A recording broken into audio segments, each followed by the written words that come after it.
Hi everyone, this is a short video about the new O-C features that I've been busily working on, the things that we've been discussing over the email in the past few weeks, trying to extend the O-C features of the website to make it a bit more usable and flexible.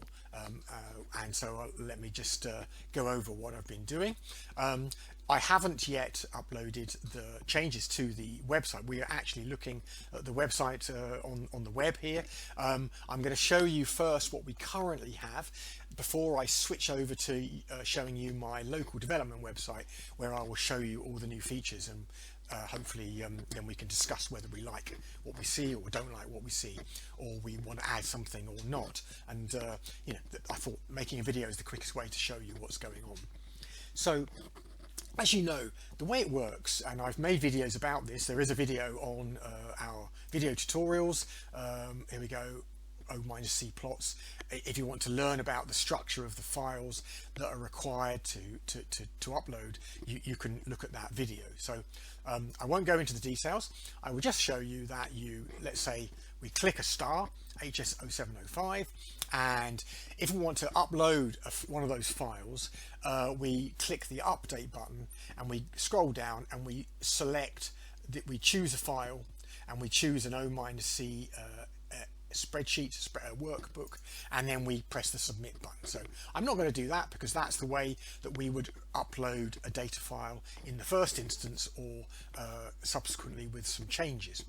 So I'll just go back to our stars again, and again HS0705, because it has got a file uploaded, I can see this button, view O-C. Any star that has not had a data file uploaded against it will not have the view O-C button showing. So if I click that, what happens is the system dynamically opens up that file. It reads all the contents from the Excel workbook. The data is not in a database at this point on this site. It's just stored in the workbook, and that workbook is stored up on the web server. And the code dynamically reads it, plots the chart, and plots the references. So it does that every single time you view this page. So what that means is, if we want to add a data point next month, what we have to do is get hold of this file, which we can do by clicking here.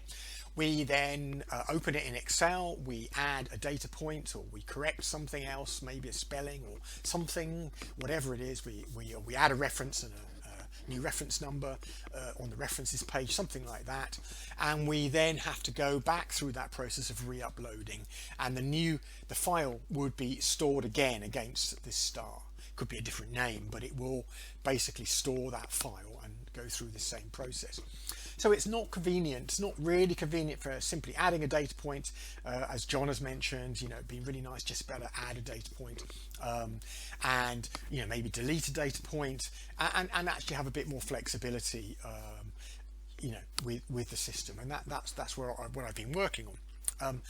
Added to that, the system just plots one chart, and that chart is just whatever is on the data sheet that is specified in the file.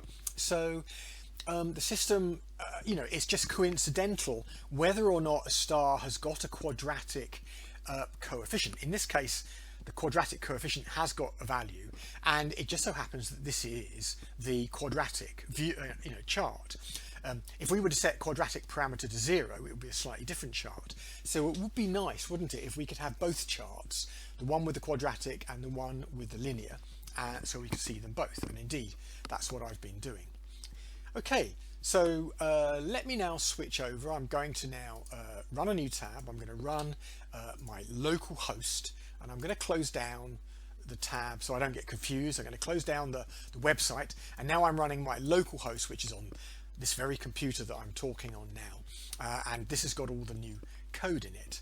So let me just go back and have a look at the same star. So again, HS0705, it's got the data in it, and I click the view O-C button, and you should see some additional things.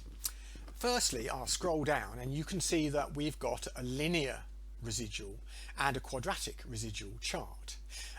Now, for a star that does not have, I think I can demonstrate that. Let me go to another star. If I go to 0128 star, okay, in Draco, and if I click view O minus C, you'll notice that the quadratic coefficient for that star is 0, because that's what was uploaded, into the database, and we only see the linear chart because there is no quadratic parameter.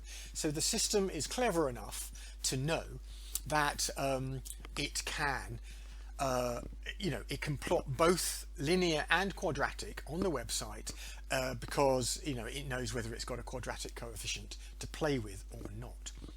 Now you'll also notice that there are 3 new buttons: one to add a data point, one to edit the data, and another one to create an Excel output. Now, why do we need to create an Excel output when we can click on the file that we uploaded? Well, that is because the data is now being stored in the actual website database. So once the data has been uploaded using the bulk upload of the initial file, because this is still a very convenient thing, because if we've got a new star, we've busily been pulling out all sorts of results, historical results from papers, and we've put them into an Excel spreadsheet. We don't want to have to go and hand enter 150 data points from here. It would be nice if we could upload the initial starting point with all those 150 data points, and then month on month we can just add new data points. But once, of course, we've added new data points and those go into the database, what happens is that the database is more advanced than the initial file. So the create Excel output will actually generate a fresh file of the correct format using all of the data that has been added to and edited over the months. So if anybody wants to grab hold for their own calculation purposes, a snapshot, a copy of what is on the website for a star, they just got to click create Excel output. I will demonstrate that later. But let me just show you here. In fact, this is a good place to start because I actually deliberately took away our latest point on this star. There's another point after this here, and it's useful for me to demonstrate how to add. So imagine that that point, John has just done a nice observation of this star. David has calculated the data point, and we want to add it. So we click add data point, and that allows us to, as it goes to this form, where all we need to do is to enter the BJD. Now I happen to know it's that, okay, because I've been playing with this. I happen to know that it's Altair data, okay. So if I click Altair data, because it's John's point, and so in other words, what I'm saying here, the references, the drop down list of references shows you all of the references that are associated currently with the data, and it is possible to add a new reference, which I will demonstrate shortly as well. And then there's the uncertainty, which can be entered. Again, we haven't got uncertainty for this particular star, so I'll leave it blank. It's actually an optional value.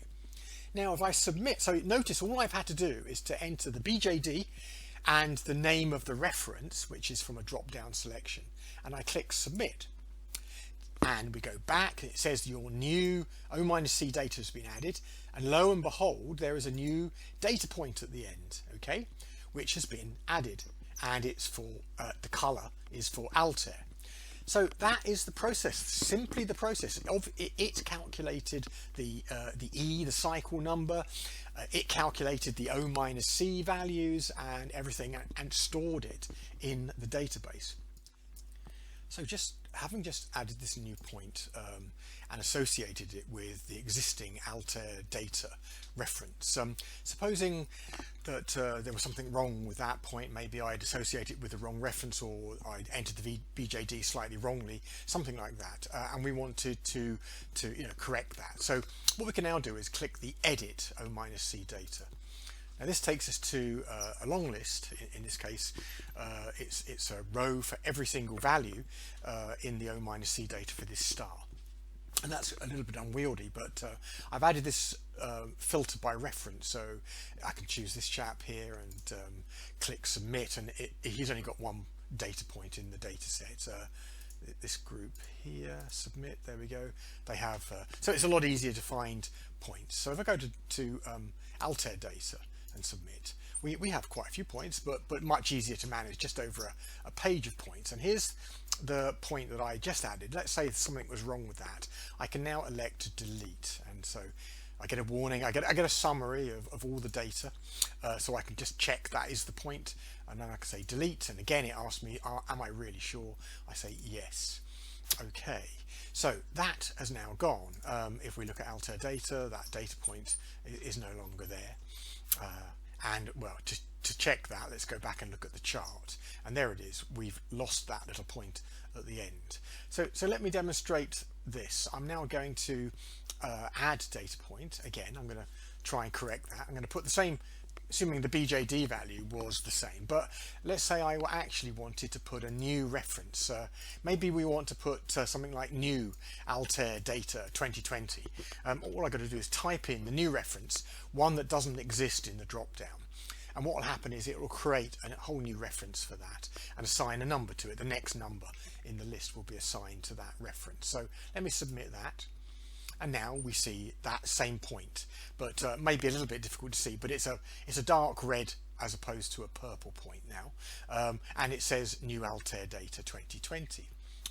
So as you can see, as we're adding data points, we are of course departing from the initial upload image, if you like, that we initially uploaded. So to get hold of a snapshot of the latest data, I can click create Excel output.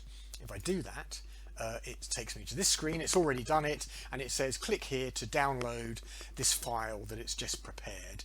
So this will have everything up to date. I click it, it appears in my downloads, in my Chrome downloads here, and I just click it to open it up in Excel. And let's have a quick look. Here it is. So I look at the references, and you can see there is a reference 6 now, and the data, if I go to the very bottom data point, it has added that data point in, because I've now just asked for a complete refreshed data book, and it even has a chart. It's a very basic chart. You know, it's just plotting, again, it's just plotting what's on the data here. And of course there is actually a value. There isn't a quadratic value for this. It's 0. So that's why we're looking at a linear situation in this particular star. So you get a complete workbook that can now be filed away, or you can play with the various data values, and then we could re-upload it. I mean, if we wanted to update the epoch and the period and the quadratic parameter, we could then save this and upload it, and we would end up with an uploaded version on the website. Now, just to mention again that those 3 values that were in that spreadsheet, there isn't a way of editing those at the moment on the website. We had that conversation where we didn't want to change them willy-nilly. We wanted to keep the values the same so we can compare apples with apples for older data, etc. And if we do want to change these values, we simply have to re-upload the values, and we will get a different shape in our charts. So that is about it at the moment. As you can see, we've ended up with, the summary is we've got data in a database.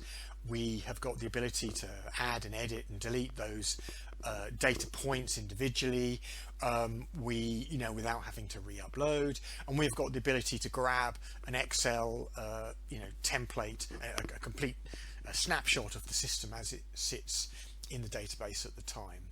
So let me know if you like those features, if you need me to, if there's something else I've missed, something that we could add at this point while I'm making changes. So anyway, for now, that's it. Thanks very much for listening.